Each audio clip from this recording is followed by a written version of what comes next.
las primeras noticias de TV Ciudad en esta jornada de lunes, que se presenta con 18 grados de temperatura, alta humedad a esta hora, 97% de humedad, lo cual suma a esos 18 grados. Saludo cordial a quienes nos siguen por Uniradio, la radio de la Universidad de la República, 107.7 de FM, por señal abierta, 6.1 por YouTube y por tvciudad.uy. Vamos a repasar rápidamente el pronóstico del tiempo para las próximas horas, que dice Inumet. Bueno, la máxima de hoy va a ser de 21, o sea que, bueno, va a seguir el tiempo relativamente caluroso con muchísima humedad, pero el cielo estará cubierto sin perspectiva de lluvias. Llovió lento durante toda la madrugada aquí en Montevideo, pero bueno, en principio no seguiría por esta jornada la lluvia, según Inumet.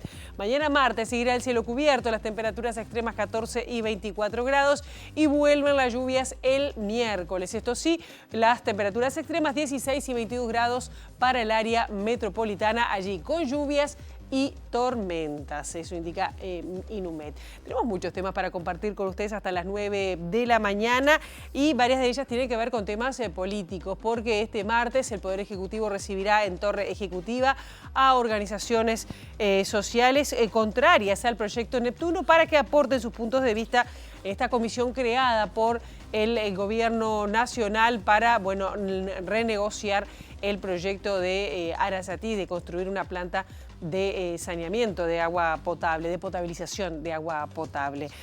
Vamos a estar hablando también sobre la Asociación de Madres y Familiares de Personas Detenidas Desaparecidas, que, bueno, convoca una nueva marcha para este 20 de mayo, mes de la memoria, y bajo la consigna 30 veces nunca más. Sepan cumplir dónde están. Esta es la consigna de familiares para esta convocatoria del 20 de mayo. Vamos a estar hablando también de una resolución que se conoció de la Intendencia de Maldonado, que inició acciones legales contra el senador Luis Alberto Heber y su familia por una deuda de contribución inmobiliaria de casi 20 años en un balneario de ese departamento. También la Maratón de Montevideo, bueno, vistió las calles de Montevideo el domingo. Más de 5.000 atletas participaron de esta maratón que, bueno, recorrió distintos trayectos de la ciudad en más de 25 barrios. Así que, bueno, convulsionada la mañana del domingo aquí en Montevideo. Sobre las 8:30 de la mañana vamos a estar dialogando, recibiendo a la ministra de Industria, Energía y Minería, Fernanda Cardona. Ustedes recordarán que compareció a pedido de ella el viernes en el Parlamento para, bueno, dar cuenta de los números y de la situación financiera de ANCAP. Pero vamos a hablar de ANCAP, pero también sobre su futuro, de la fijación de combustibles, de algunos proyectos que tiene entre manos este ministerio. Fernanda Cardona va a estar dialogando entonces con nosotros 8:30 de la mañana. Ahora, momento de abrir las ventanas hacia las calles de Montevideo para, con datos del Centro de Gestión de Movilidad, ver por dónde circular, por dónde no. @IMTránsito, @MBDtransporte, para seguir en tiempo real cualquier cambio en la circulación. Les adelantamos algunos cortes que están programados. Vean que sigue el pavimento mojado, esa lluvia que parece que no llueve, pero llueve y moja. Bueno, Jaime Roldós y Pons, entre Jacobo Varela y Valladolid, el corte será hasta las 4 de la tarde y se va a extender hasta el 7 de mayo. Carlos María Mayolo, entre Sarmiento y José Figueira, el corte será hasta las 7 de la tarde. Caracas entre Rivera y Bilbao, el corte será hasta las 6 de la tarde. Y también la última, Isabela, entre Jacobo Varela y Valladolid, hasta las 4:30 de la tarde por trabajos de UTE. Comenzando el desarrollo informativo, les contamos que el Poder Ejecutivo va a recibir en la Torre Ejecutiva a organizaciones que están contrarias al proyecto Neptuno para escuchar y recibir sus aportes. Entre las organizaciones que van a estar participando va a haber una representación de los trabajadores de OCE, también la Comisión Nacional del Agua y la Vida y Redes Amigos de la Tierra. El secretario de la Presidencia, Alejandro Sánchez, explicó que el objetivo es que aporten distintas miradas al equipo que se conformó para rediscutir el proyecto Neptuno.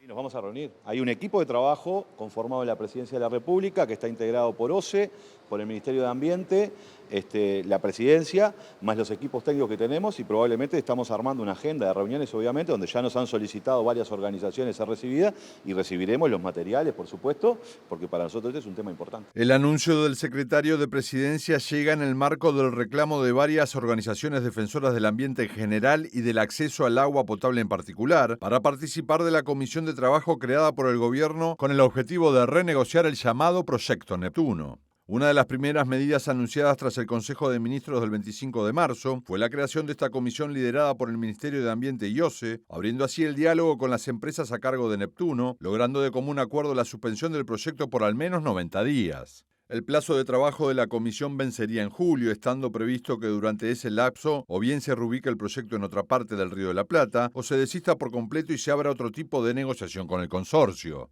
Pero hasta el momento de esta discusión no participaron las organizaciones sociales, entre ellas la Intersocial de Acción por el Agua y por la Vida, que instaló un campamento frente a Torre Ejecutiva al iniciar el nuevo gobierno, exigiendo la suspensión del contrato y reivindicando el derecho a participar de la comisión en función del artículo 47 de la Constitución.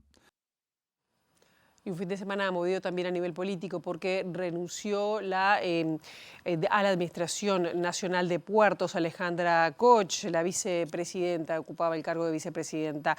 La dimisión se da en el marco de una polémica sobre su gestión por haber ascendido a su esposo y también tras haberse conocido y difundido que había cobrado compensaciones de manera irregular siendo directora del organismo.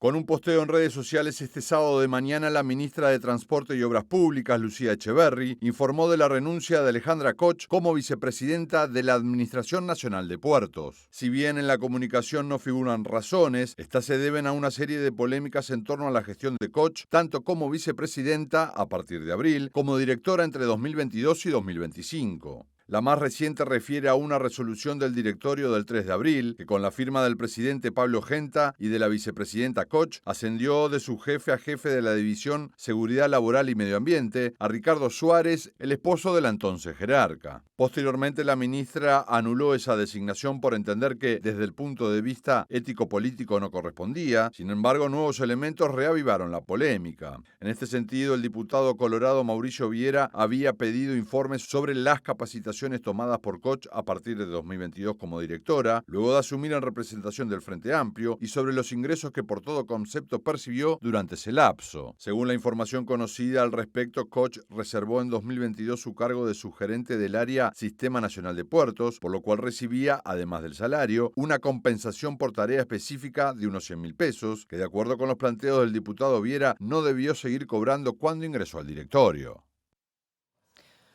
Y vamos a decir que la renuncia de Koch ha sido la segunda en este gobierno, la segunda baja relevante desde que comenzó hace 65 días la administración de Yamandu Orsi. La primera había sido la exministra de Vivienda y Ordenamiento Territorial, Cecilia Cairo, que el pasado 18 de abril dio un paso al costado tras permanecer una semana en el centro de la polémica. En su caso, por no tener la vivienda regularizada, y si bien en un primer momento Cairo afirmó que no dejaría el cargo, finalmente lo hizo en acuerdo con el presidente. 15 días después se produce la salida de Koch, una figura clave en las denuncias que el Frente Amplio realizó durante el gobierno anterior por la concesión del puerto de Montevideo a la empresa Catornatí hasta 2081 por decisión directa del Poder Ejecutivo sin la participación de la Administración Nacional de Puertos. Y en una carta publicada a través de su cuenta de X, Koch dijo que había presentado una carta explicando los motivos de su decisión y además cuestionando la exposición mediática y la divulgación de información personal. El contenido de la carta fue difundido por el portal M24, ya que no se encuentra disponible para todo público, sino solo para quienes son aceptados como seguidores de la ex vicepresidenta Alejandra Koch, que en su perfil indica que es madre, trabajadora portuaria y defensora del Sistema Nacional de Puertos. Koch sostiene que renunció por el enorme grado de exposición sumado al daño y afectación a título personal y familiar, criticando que se haya usado información reservada como su recibo de sueldo, foja funcional y otros registros internos, hecho sin duda de enorme preocupación pues se desconoce cómo se accedió a ello. La ex jerarca afirmó que la reserva y opción de remuneración efectuada fue hecha en el marco legal, además de contar con informe jurídico de la ANP, resolución de directorio y trámite ante la Oficina Nacional de Servicio Civil. Además destacó que sobre sobre estas liquidaciones y pagos de salarios, el Tribunal de Cuentas no comunicó ninguna observación. Sobre el ascenso de su esposo, dijo que antes de firmar la resolución realizó consultas jurídicas, que no plantearon objeciones legales, aunque sí detectaron un vacío legal en la materia. Koch también criticó el manejo mediático del caso. Hoy se ha intentado instalar un relato que no corresponde a los hechos y, a pesar de contar con los registros pertinentes, no ha cesado. ¿Cuál es entonces el verdadero motivo de todo esto? Quizás amerite profundizar en ello. Koch concluyó que continuará dentro de la estructura portuaria desde el lugar que se le asigne, con la esperanza de que la ANP retome el camino del desarrollo y el crecimiento.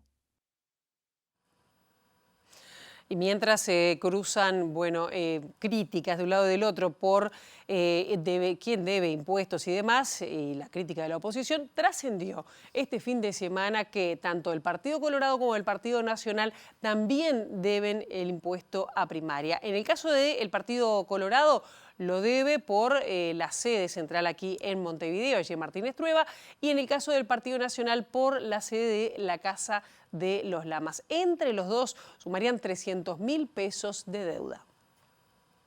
La información comenzó a circular este sábado en redes sociales por intermedio de cuentas anónimas, pero identificadas con la militancia del Frente Amplio, especialmente durante la presidencia de Luis Lacalle Pou. Según registros de la Dirección General Impositiva, el Partido Colorado debería 141.288 pesos de primaria por la sede ubicada en Andrés Martínez Trueba 1271, correspondientes a los ejercicios fiscales 2019-2024, más la primera cuota de este año, una multa y un recargo. Con respecto al Partido Nacional, la información de la DGI revela que debería 174.238 pesos del impuesto de primaria por la Casa de los Lamas, ubicada en Uruguay 1324. El inmueble fue declarado sitio de memoria en 2022 por su rol durante la resistencia a la dictadura, siendo el lugar donde sesionó el directorio blanco presidido por Juan Pibel Devoto entre los años 1982 y 1985. La presidenta del directorio blanco, Macarena Rubio, confirmó a Montevideo Portal estar al tanto de la situación y dijo que están procurando establecer a quién pertenece el padrón y quién figura como administrador.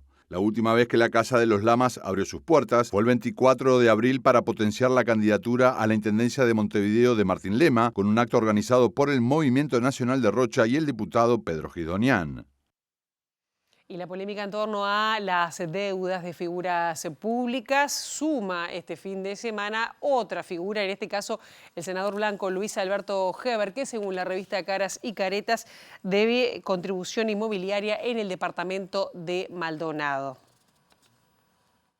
La información difundida este domingo por el periodista Carlos Peláez en la revista Caras y Caretas sostiene que el senador Luis Alberto Heber y parte de su familia deben la contribución inmobiliaria de entre 2005 y 2022. De acuerdo a la resolución 2174 de 2025, publicada en la web de la Intendencia de Maldonado, Heber, sus hermanos y primos deben 324.498 pesos por 17 años de morosidad, a lo cual habría que sumar lo que corresponda hasta el presente, más multas y recargos. El tributo corresponde a un lote en Playa Grande, Piriápolis, y de acuerdo con la resolución firmada por el director de Hacienda, Jorge Buda, se trata de un terreno de 543 metros que no tiene construcciones y aparece como baldío, y por lo tanto el tributo tiene recargos. La Intendencia de Maldonado inició acciones judiciales mediante el estudio Posadas y Vecino, para intentar el cobro o, en caso contrario, rematar el lote. La polémica acerca de la morosidad tributaria de figuras públicas e instituciones comenzó hace una semana cuando Azul FM denunció que el director de la Oficina de Planeamiento y Presupuesto, Rodrigo Arim, no pagaba primaria por una casa en el balneario Solís de Maldonado. El jerarca explicó que como la vivienda no tiene final de obra, no está incluida en primaria y que todo lo demás estaba en regla, argumento que fue valorado como suficiente, no así para parte de la oposición que exigía su destitución.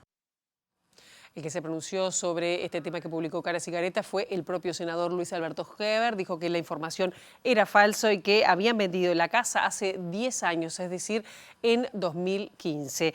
De todos modos, esto no explica el juicio iniciado por la Intendencia de Maldonado este año, ni la deuda generada antes de la venta y que según la resolución de la Intendencia fernandina comenzó a generarse la deuda en el año 2005. Y de alguna manera seguimos en tema porque el diputado nacionalista Juan Pablo Delgado convocó a la Comisión de Vivienda de la Cámara Baja al director general de Catastro para que se expida sobre la situación de los inmuebles del director de la Oficina de Planeamiento y Presupuesto, Rodrigo Arim, y de la ex ministra de Vivienda, Cecilia Cairo. Este es el punto de coincidencia. La no declaración de los metros cuadrados ante Catastro Nacional, que es el organismo que tiene que fiscalizar eso y que es a partir de la declaración de los metros cuadrados que se le da el valor catastral a la propiedad y a partir de ahí es el valor fiscal para pagar el ITP, el impuesto al patrimonio, el impuesto a primaria y la contribución inmobiliaria. Y es un trámite que es simple, que es independiente a los planos de la construcción, como establece la ley 17.296 y el artículo 178. El diputado aseguró que Arim cumplió con el permiso de construcción y la declaración ante el Banco de Previsión Social, a diferencia de Cairo, pero insistió con que la falta de declaración catastral del director de la Oficina de Planeamiento y Presupuesto es una omisión que no tiene relación con si hay o no final de obra e incluso arriesgó que pudo haber ocurrido a sabiendas. Claramente es gente que está formada, preparada, tiene un técnico ya a su cargo, tiene un técnico que ya tenía contratado, que le había hecho los permisos de construcción ante la Intendencia, ante BPS, claramente estaba informado, entiendo yo, por su profesional. Es una omisión, entonces no es una deuda, es una omisión de declarar con el arquitecto o profesional que determine cada propietario los metros cuadrados que tiene edificados y empezar a tributar de acuerdo a eso. Y bueno, que nos queda una semana para las elecciones departamentales y municipales. Y en este caso, el politólogo Óscar Botinelli analizó los posibles resultados que pueden surgir del próximo domingo. Esto es, cuántos intendentes podría ganar cada bloque entre el Frente Amplio y la coalición republicana, cuánta población gobernarían y cómo se reparten los votos a nivel nacional. Montevideo y Canelones están fuera de juego, así como Rivera y Tacuarembó, una para el Partido o la otra para el Partido Nacional, para citar como ejemplo. Existe una idea que el Frente Amplio tiene las mayores probabilidades en Río Negro, que le daría tres intendencias seguras al Frente Amplio. Del lado del Frente Amplio hay expectativa que consideran que hay empate técnico en 5, que no es la idea que tienen del lado de los partidos tradicionales. Salto, según el Frente, Salto, Soriano, Florida, Lavalleja y Rocha. En general se observa más bien que lo que está más disputado sería Rocha. Salto, el Frente está muy bien, pero ahí votan como lema coalición republicana, por lo tanto, los votos de blancos, colorados, Cabildo, Partido Independiente van todos juntos y ahí se le dificulta retener la intendencia al Frente. Este es el primer tema. Bueno, ¿cómo queda el número de intendencias? El segundo, las intendencias no son todas iguales. Montevideo, más Canelones, es mucho más de la mitad de la población. Entonces, ¿cuál es el porcentaje de población que gobierna departamentalmente un bloque o el otro? Hoy el Frente Amplio tiene el 57, bueno, me enfoca la luz, 57 y algo por ciento de la población. Entonces, bueno, con 3, si pierde Salto y gana Río Negro, puede retroceder la población que gobierna el Frente. Si aumenta intendencias, bueno, puede superar el 60%. Entonces, ¿cómo queda el porcentaje de población bajo intendencias del Frente o bajo intendencias de la coalición multipartidaria o de los otros partidos? Es un segundo tema que es importante. Bueno, nos quedaremos con muchísimas ganas de seguir sabiendo y analizando todo lo que tiene que ver con las elecciones departamentales. Además va a haber cobertura especial ese día. Y por primera vez habrá debate en las elecciones departamentales. No será en Montevideo, será en Colonia y se podrá ver en todo el país a través de la pantalla de BTV. El senador y candidato del Frente Amplio a la Intendencia, Nicolás Viera, y la nacionalista también senadora, María de Lima, exalcaldesa de Nueva Helvecia, entre 2010 y 2020 van a intercambiar sobre distintos temas. La propuesta fue lanzada hace un mes por el Frente Amplista, que incluso planteó la posibilidad de incluir en el mismo debate al otro candidato blanco, Guillermo Rodríguez, respaldado por el actual intendente Carlos Moreira, pero Rodríguez no aceptó, a diferencia de María Lima. En diálogo con MBD Noticias, la candidata nacionalista dijo de ser consciente que el debate será un hito, que no estará exento de riesgos y que el objetivo común es elevar el nivel de la política departamental. Vamos a debatir dentro de nuestros partidos, somos los dos que vamos en la cabeza. Entonces, por lo tanto, creo que es bien importante para generarle a la población esa impronta de jerarquizar las elecciones departamentales. Obviamente que con Nicolás juntos vamos a hacer y marcar un hito, pero estamos convencidos los dos de que esto debe pasar, ¿no? Y me parece bueno que luego de varias muestras serias de empresas consultoras que han hecho ida y vuelta, de medir, bueno, que las dos personas que lideramos los dos partidos más importantes, o sea, el Partido Nacional está como primero, el Frente Amplio como segundo, pero que en definitiva las dos personas que encabezan, y como tú lo decías también, ¿no? No podemos negar que hay un crecimiento también del Frente Amplio en Colonia, pero bueno, seguramente en esta no vamos a seguir manteniendo dentro del Partido Nacional, pero bueno, las dos cabezas van a ser quienes van a compartir con la población, y en este caso con todo el país, de todas las propuestas que vamos a tener para el departamento de Colonia. Por su parte, el candidato por el Frente Amplio, Nicolás Viera, destacó la importancia de este debate, sobre todo en el intercambio de ideas, para ver las diferencias, pero también las coincidencias. Nosotros encabezamos una campaña electoral como me toca a mí personalmente hacerlo desde el Frente Amplio. Yo veo en las campañas electorales oportunidades para poner en la agenda pública temas relevantes que de repente se pierden con el trajín de la actividad cotidiana durante los 5 años. Entonces, saber hacia qué lado va el modelo productivo del departamento, pensar de qué manera vamos a desarrollar la obra pública, que para las intendencias cobra un rol bien importante. Saber cuál va a ser la prestación social que la intendencia y los municipios puedan darle como contención a las comunidades. En un departamento como el de Colonia, que en los últimos meses perdió 2.000 puestos laborales genuinos.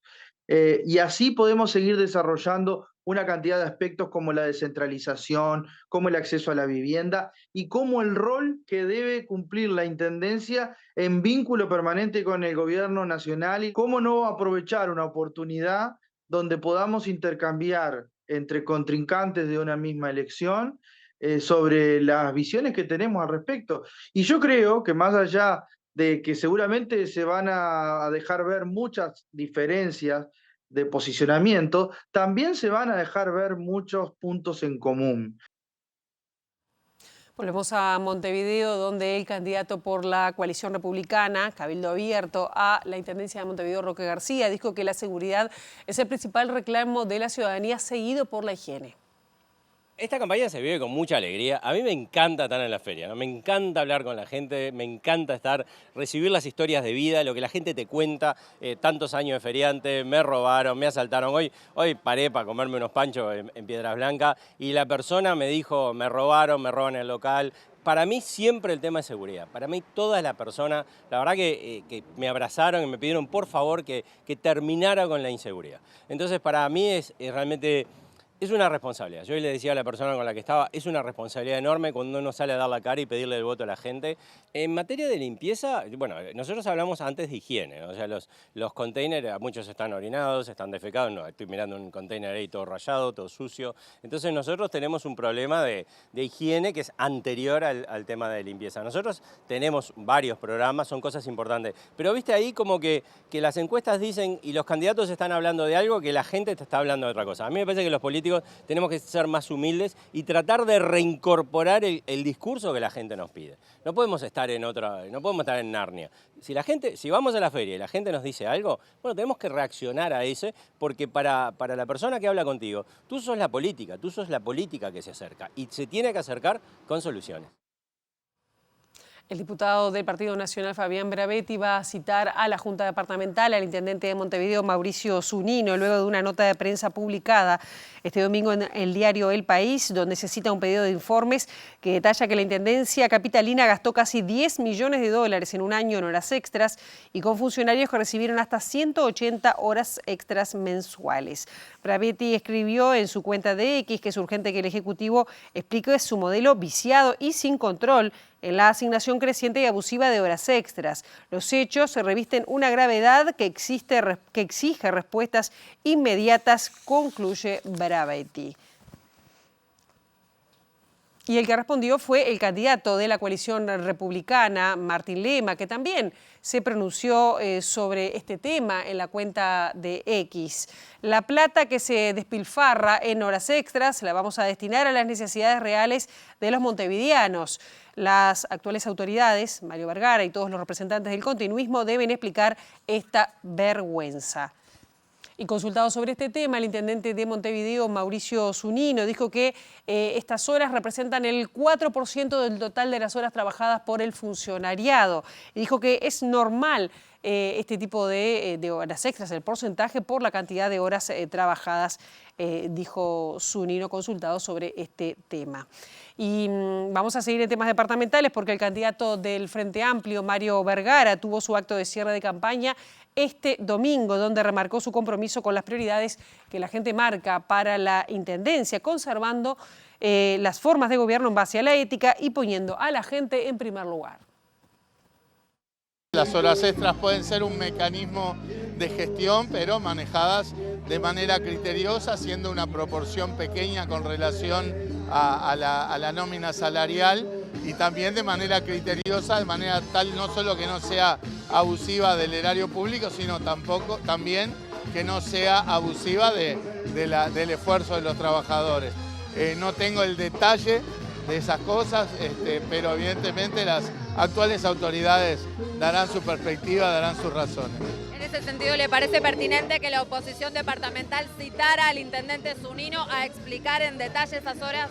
Todo lo que hay que explicarlo, y me parece bien que la Junta Departamental, y en particular la oposición en la Junta Departamental, llame a responsabilidad cuando corresponda, solicite información cuando corresponda, solicite una explicación de las decisiones tomadas cuando corresponda. Así debe ser, para eso está la separación del Ejecutivo del Legislativo Comunal, ese es el rol que tiene. Sigue avanzando en el Parlamento lo que es el proyecto de transparencia de las intendencias. ¿Cómo observa justamente esa iniciativa y cómo espera aplicarla eventualmente al asumir la intendencia? Bueno, para Montevideo, para Canelones es muy sencillo. Ya hace muchísimos años que el ingreso a la función pública en estos gobiernos departamentales se hace por concurso y por sorteo. Nosotros fuimos de los impulsores de estos proyectos en la legislatura anterior, que lamentablemente el Partido Nacional bloqueó. Pero me parece que así como se da en el gobierno nacional, así como se da en intendencias como Montevideo y Canelones, el ingreso a la función pública por un tema de transparencia y por un tema de igualdad de oportunidades para con todos los ciudadanos, tiene que darse por concurso y por sorteo y no a dedo en función del color político partidario de la gente. Este domingo hay elecciones departamentales, pero también municipales, y para hablar de uno de estos municipios nos trasladamos al municipio A, de la mano de nuestra compañera, a quien también le damos la bienvenida para las mañanas, Abril Mederos. Buenos días, ¿cómo estás? Buenos días, Pilar. Muchas gracias por la bienvenida. Buenos días para todos y todas. Sí, estamos en el municipio A, concretamente en Santiago Vázquez, porque justamente como decías, a una semana de las elecciones departamentales tenemos la palabra del candidato a alcalde por el municipio A, por parte del Frente Amplio, Juan Plachot, exalcalde también. Plachot, muchas gracias por estos minutos y por recibirnos en su domicilio. ¿Cómo se vive esta última semana, sobre todo a nivel de las elecciones municipales? Bueno, muy buenos días, gracias por estar acá presentes. Bueno, esta última semana ya hace 2 meses que venimos trabajando a full en la campaña. Y bueno, esta última semana el toque final para poder lograr con el Frente Amplio volver a ganar Montevideo y ganar los 8 municipios, si es posible. Usted ha sido alcalde aquí en el municipio desde 2022 y renunció en febrero para poder apostar a su reelección. ¿Cómo ha sido el trabajo y cuáles han sido los principales desafíos de este municipio? En estos últimos años ha pasado las competencias del municipio debido a los recortes que hubo de parte del Estado en políticas sociales, en muchas partes del Estado que se han ido retirando, y del municipio hubo que afrontar necesidades de los barrios como emergencias habitacionales, políticas sociales, cultura, y eso llevó a una tarea mucho más ardua en cuanto a lo que concierne solamente al municipio, ¿no? De obras y calles, alumbrado, arbolado. Usted ha planteado varias veces que la pobreza es una de las principales preocupaciones, por ejemplo, con datos como que este es el municipio en donde se concentra la mayor cantidad de desocupados en la capital. ¿Cuáles son los desafíos de cara a una próxima gestión en esta materia? Bueno, nosotros con nuestro equipo, con la lista 79A, que es la que integro, estamos planteando de poder generar trabajo para los jóvenes. La idea es poder conversar con INEFO, con UTU, para que en el territorio se instalen talleres de oficio temáticos, o sea, puntuales, para muchas manualidades que se necesitan. Las empresas que tenemos acá en la zona, hemos conversado con las empresas y nos plantean la falta de capacitación de los jóvenes para las tareas necesarias de esas empresas. Otra materia sobre la que se ha discutido mucho en estas elecciones tiene que ver con la limpieza. Recientemente aquí en Santiago Vázquez se instalaron lo que son los contenedores intradomiciliarios. Más en términos generales sobre el municipio, ¿cómo se observa esta problemática y cómo ha solucionado esta solución en concreto aquí en esta localidad? Sí, el tema de limpieza ha venido bastante en este último año, un año de elecciones, que siempre pasa en las elecciones, que la limpieza es el tema principal de la discusión. Pero claro, hay barrios que están mucho más complicados. Acá en Santiago Vázquez ya hace unos cuantos meses se instaló el sistema de domiciliario, intradomiciliario. Ahora se amplió a Nuevo Llamas, cerca de acá. Después va a ir a los bulevares. En esta zona ha dado buen resultado. Hay barrios en el municipio que no va a ser imposible poner este sistema. Pero se está manejando la idea de la Intendencia de buscar otra. Hay que sacar los contenedores de la calle porque realmente la gente, es una falta de concientización, falta de educación, y se utilizan mal los contenedores. En su momento dieron buen resultado, pero hoy en día ya están complicando un poco. Plachot, le consulto por este pedido de informes que se difundió por parte del diario El País en torno a las horas extra acumuladas en la Intendencia de Montevideo y que generó que la oposición departamental citara a la Junta Departamental de Montevideo, al intendente Mauricio Zunino. ¿Cómo observa esta problemática de las horas extra y cómo se vive, por ejemplo, en este municipio? Bueno, nosotros puedo hablar desde el municipio. En el municipio tenemos poco personal en los 3 centros comunales y municipios, y muchas veces hay que suplir las tareas, sobre todo con los choferes, que son los que trabajan en la mañana, y a veces muchas tareas son en la tarde, tardecita o noche. Nosotros acá en el municipio tenemos eventos de cultura en todo el territorio, y a veces las tareas son fuera del horario normal. Y eso incrementa un poco las horas extras, ¿no? Igual tenemos un tope de horas extra en el municipio que no las podemos pasar, un tope anual que del año pasado se marcó, y las horas extras es por la falta de personal. Recuerden que desde hace unos años se había votado de que cada tres retiros de la Intendencia se tomaba uno, y eso ha ido bajando el personal. En este caso se trata de cantidades que exceden lo que uno pensaría habitual, en el que, por ejemplo, el exceso por encima de los topes establecidos. ¿Entiende pertinente en todo caso que el intendente explique a qué se debe esa cantidad acumulada de horas extra? Nosotros, por ejemplo, en el municipio tenemos un tope de horas extras anuales. Cada funcionario tiene un tope. Nosotros nos ha pasado en algunos funcionarios tener que superar ese tope, pero no las horas extras que tenemos asignadas para el municipio, ¿no? Muchas gracias. Bueno, allí la palabra de Juan Plachot, candidato a alcalde por el municipio A, por el Frente Amplio, exalcalde también aquí esta mañana en Santiago Vázquez. Volvemos a estudios.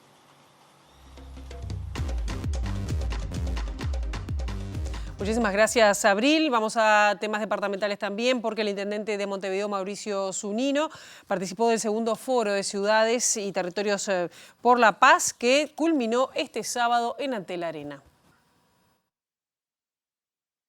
Nuestras sociedades y en particular América Latina tiene desigualdades muy grandes y parte de esas desigualdades son las que nos generan violencia.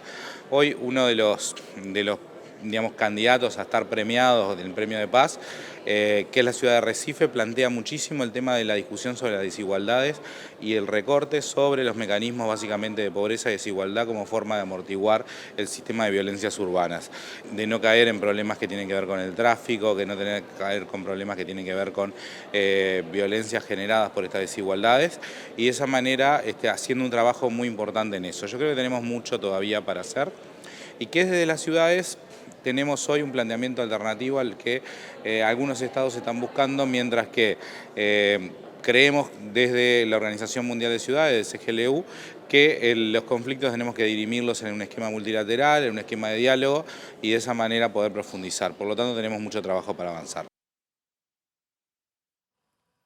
Bajo la consigna 30 veces nunca más sepan cumplir dónde están, la Organización de Madres y Familiares de Detenidos Desaparecidos se lanzó la convocatoria para la Marcha del Silencio. Madres y Familiares además solicitó al Poder Ejecutivo que dé la orden a los mandos militares para colaborar en la búsqueda de personas detenidas desaparecidas. Y justamente de este tema habló Laura Boiani, integrante de la organización, sobre las expectativas de posibles enterramientos en la sede de la Armada.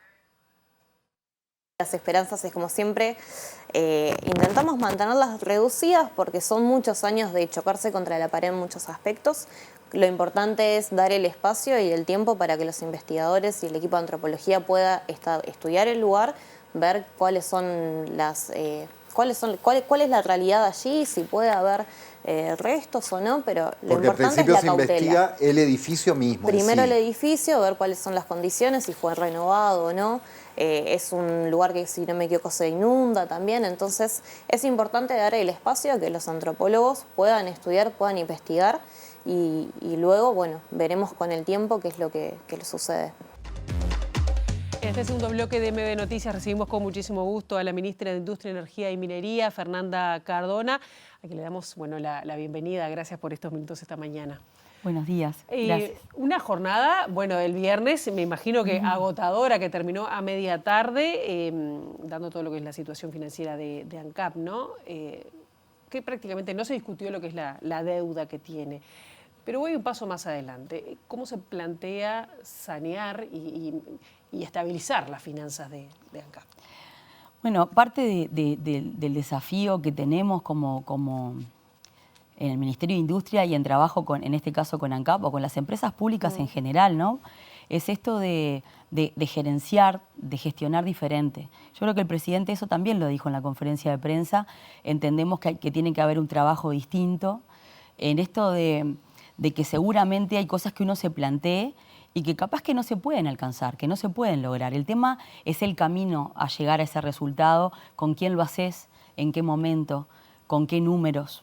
Entonces creo que lo que faltó, y en esto fue parte de lo que fui a reafirmar el viernes a la Comisión de Industria, es que se da un relato a la ciudadanía y después cuando uno ve cuáles fueron las decisiones que se tomaron y cómo fue el camino, es donde, bueno, tenemos discrepancias y no estamos de acuerdo en la forma, en la metodología de trabajo en general. ANCAP tiene muchísimos desafíos. Por lo pronto, el 96% de lo que factura ANCAP tiene que ver con la refinería, con los combustibles. Y de hecho no le va mal con esos números cuando uno los ve. Es parte del intercambio que tuvimos el otro día. Yo en ningún momento negué que incluso en el 2020, con la pandemia, ANCAP tuvo resultados positivos que hay que atribuírselos a la refinería, justamente. Entonces ahí es donde vienen varios temas a intercambiar y a discutir. ¿Y con quién lo hacemos? Con la oposición, por supuesto, con la línea gerencial y los equipos técnicos ni que hablar, con el sindicato también.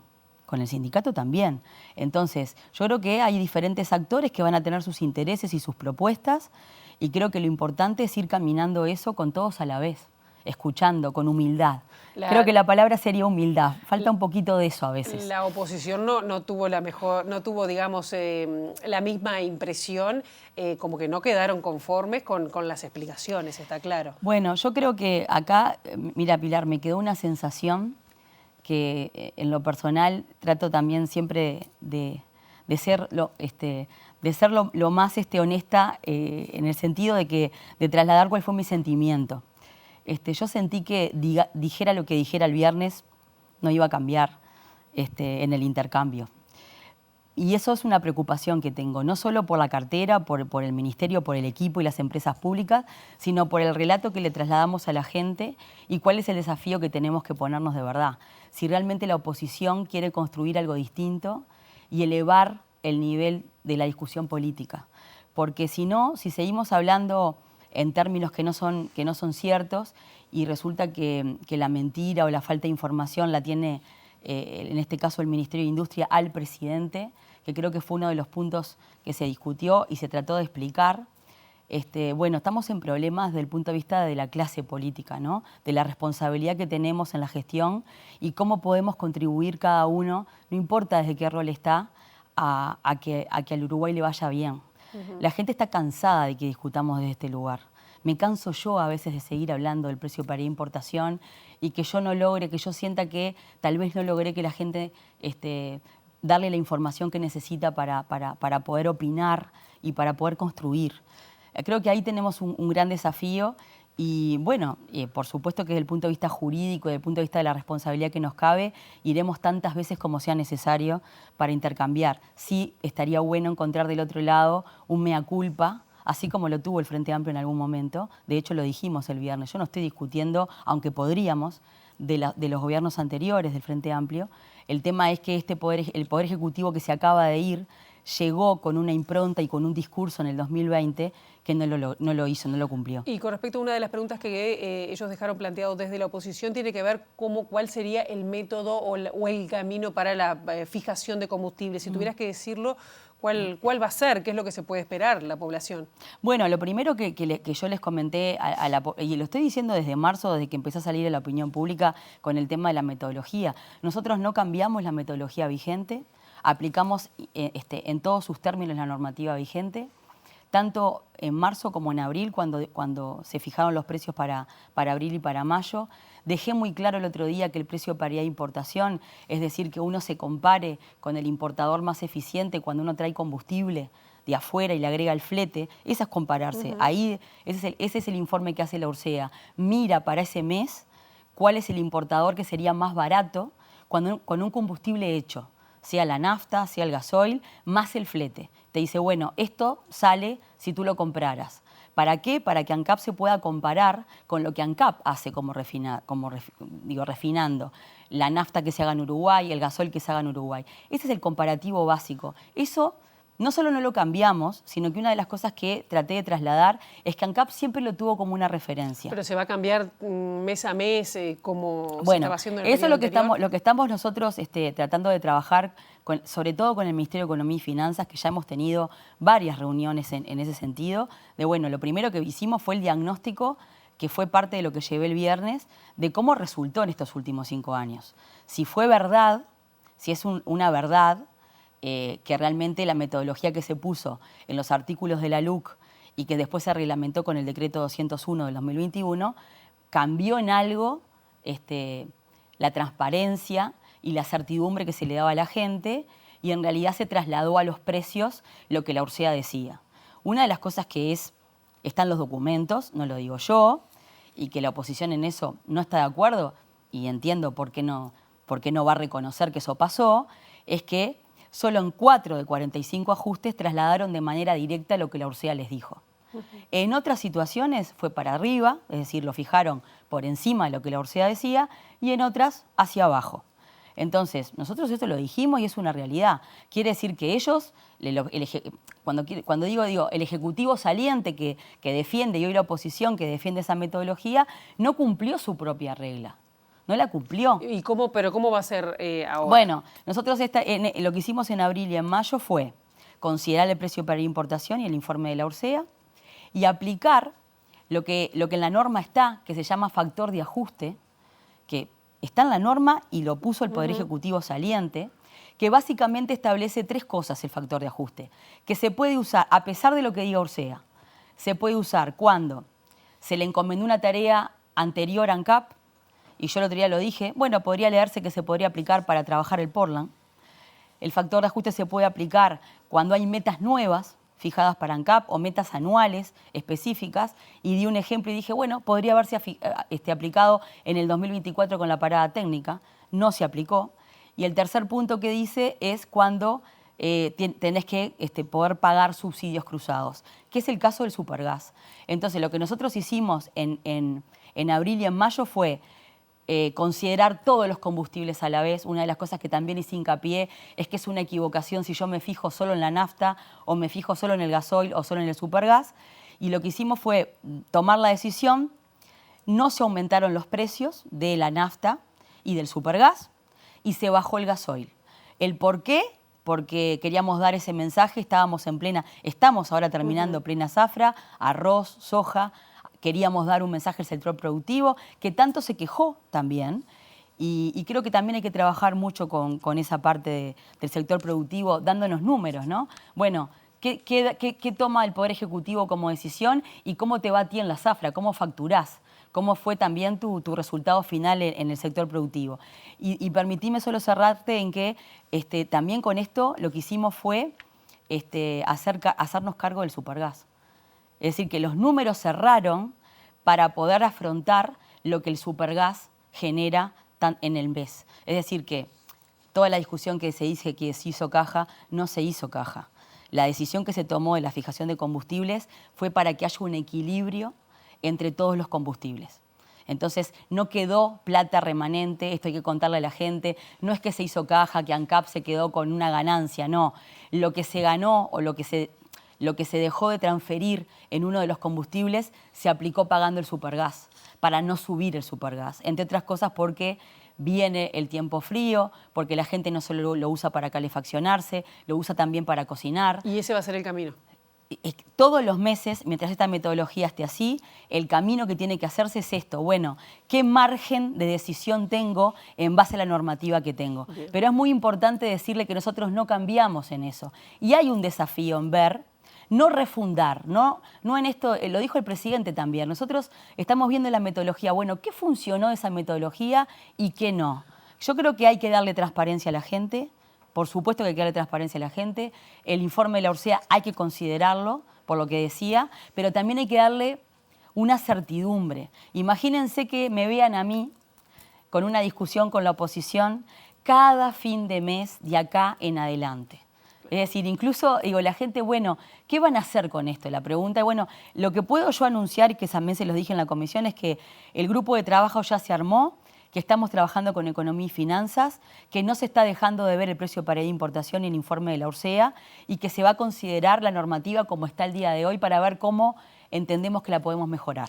Te dejo los combustibles y ahora voy a un tema que también tiene que ver mucho con ANCAP, que es la industria cementera, que viene dando pérdidas desde hace varios años.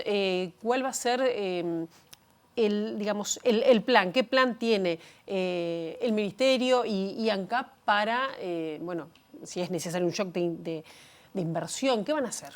Bueno, yo lo que creo es que cuando hay que gastar bien, ¿no? Cuando uno decide una inversión hay que gastarla bien. Y yo estoy hablando de la gestión que me compete ahora a mí. Es decir, ¿cómo entiendo yo que a partir de ahora, con el equipo de trabajo del Ministerio de Industria, Energía y Minería y con las empresas públicas, en este caso con ANCAP, hay que trabajar bien? Para eso necesitábamos saber cuál era el estado de situación y saber cuáles son los contratos vigentes y qué se resolvió por parte de la administración que se fue.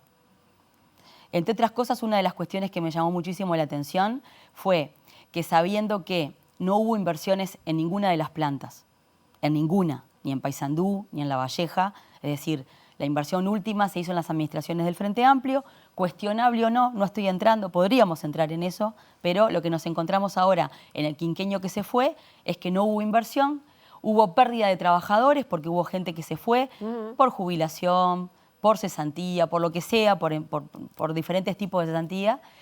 y hay un tema de estudio de la capacidad de mercado que tenemos. ¿Quién puede comprar el cemento, el Portland? ¿Quién lo puede comprar?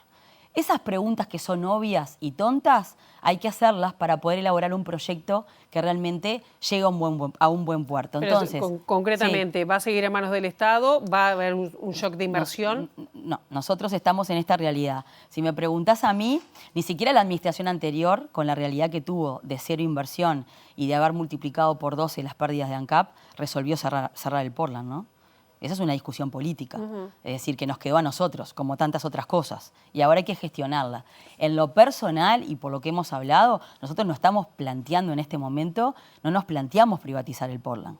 Lo que estamos a 60 días de la administración, teníamos que tener un diagnóstico con esta realidad y ahora tenemos que ver cómo ayudamos con la cantidad de gente que tenemos, qué parte de las plantas están eficientemente trabajando y cuál es el mercado que podemos abrirle al Portland, no solo a nivel nacional, sino a nivel internacional, para darle realmente una compra segura. Y una vez que tengas eso, es cuando decís, bueno, ¿qué me falta? ¿Dónde tendría que invertir? ¿Y eso sería cuándo? ¿Cuándo estará ese diagnóstico? En breve. Estamos trabajando también en el Portland. Bien. A mí lo que, ¿sabés qué, Pilar? Déjame decir esto, es como, está perfecto y a la ciudadanía y a la gente que trabaja en Portland y a los trabajadores y trabajadoras, por supuesto que se les entiende esto de querer saber por qué es su fuente de trabajo. Esto tiene además una consecuencia a nivel territorial. Imagínense que nosotros, Berry, que fue uno de los que me llamó a comisión, que es de Paysandú, que fue subsecretario del Ministerio de Industria, yo le preguntaba, ¿cuál fue, Berry, la inversión en Paysandú? Tú que ahora sos un diputado por Paysandú. Entonces, lo que digo es, esto tiene consecuencia a nivel territorial y está bien que la gente nos pregunte. A mí lo que me da un poco de preocupación es esto de que la ahora oposición, que se acaba de ir y que acaba de tener 5 años de posibilidad de tomar decisiones, no hizo nada con Portland y me preguntan a mí en 60 días qué voy a hacer. Claro. Magia seguro que no, porque hay que trabajar seriamente. Ya nos queda 30 segundos, me están corriendo, pido a Ciudad Viva que nos aguante un poquito, pero si tuvieras que dar un titular con respecto a la reglamentación de la ley de medios, ¿eso en qué está? ¿Está suspendido? ¿Hay alguna novedad? No está suspendida la reglamentación. Sí, pero nosotros mandamos, el equipo del Ministerio, con el director, con Pablo Siris, con el que estamos trabajando de manera formidable, mandamos ya en su momento y quedó el decreto vigente donde se resolvió la suspensión.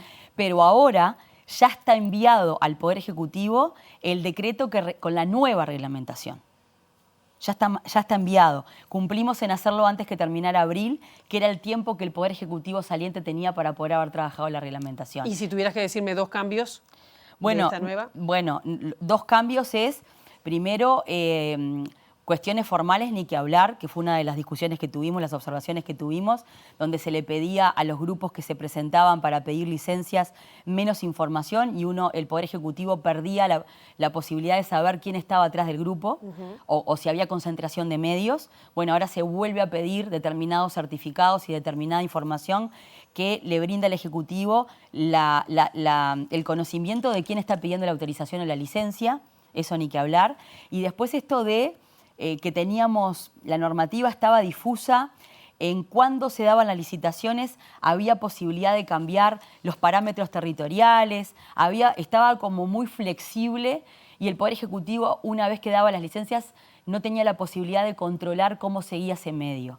Toda esa parte formal y todo lo que podíamos dentro de lo que fue el informe técnico de Dinatel se elevó al Poder Ejecutivo tratando de solucionarlo. Nos quedamos sin tiempo, queda pendiente todo lo que es la industria nacional, que también, ¿no? Pero bueno, será para otra oportunidad. A las órdenes. Gracias por el espacio. Por favor. Nosotros hasta aquí llegamos con esta primera edición, que ahora en compañía de Ciudad Viva. La actualización informativa a las 13 aquí en TV Ciudad. Pasen bien.